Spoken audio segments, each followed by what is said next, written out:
ఇది పెట్టమని అని వచ్చిన సైన్స్ ఏం చెప్తుందో తెలుసా? మెదడు కార్టూన్ లోకంలో బిజీగా ఉంటే కడుపుకి ఆకలి సిగ్నల్స్ అందుతాయి. దీన్నే మైండ్లెస్ ఈటింగ్ అంటారు. వాళ్ళు ఏం తింటున్నారో వాళ్ళకే తెలియదు. దీనివల్ల భవిష్యత్తులో ఒబేసిటీ, డయాబెటిస్ మరియు జీర్ణ సమస్యలు వాళ్ళ శరీరాన్ని తినేస్తాయి. అన్నిటికంటే బాధాకరమైన విషయం ఏంటంటే ఫోన్ చూస్తూ తిన్న పిల్లాడికి కూర రుచి తెలియదు.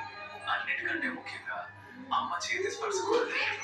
మీరు వాళ్ళని మనుషులుగా పెంచట్లేదు, భావోద్వేగాలు లేని జోంబీలుగా మారుస్తున్నారు.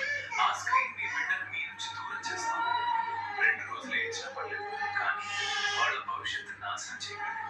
అన్నం తినేటప్పుడు నో గ్యాడ్జెట్స్ పెట్టండి. వాళ్ళతో మాట్లాడుతూ కథలు చెప్తూ తినిపించండి.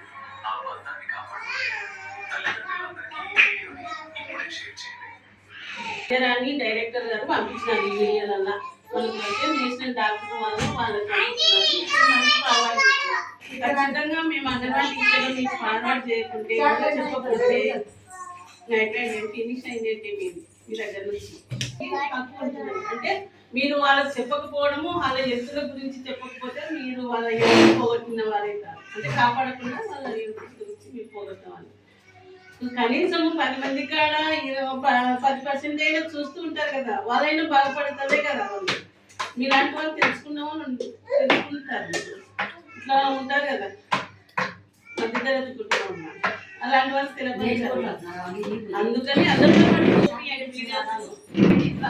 ఆ ఫోటో షేర్ చేయాలని పెట్టి పోషణ పక్వాడ అని చెప్పేసి ఈ రోజు నుంచి 23వ తేదీ అంటే నిన్న నుంచి 23వ తేదీ వరకు మనం పోషణ పక్వాడ చార్జ్ చేపిస్తున్నారు. మా బ్యానర్ 450 రూపాయలు 500 అడిగినారు. సరే 450 చెప్పుకున్నాము. ఆ బ్యానర్ తెచ్చి పెట్టుకుంటుంది. ఇంకా రోజు ఏమేమి చెప్పేది అని వాళ్ళు చెప్తారు మాకు. దీంట్లో మాత్రం మా ఆయన మాకు బాగా సపోర్ట్ చేయాలి. ఓపిక దీంతో దయచేసి చెప్పేసి మీరు రాలే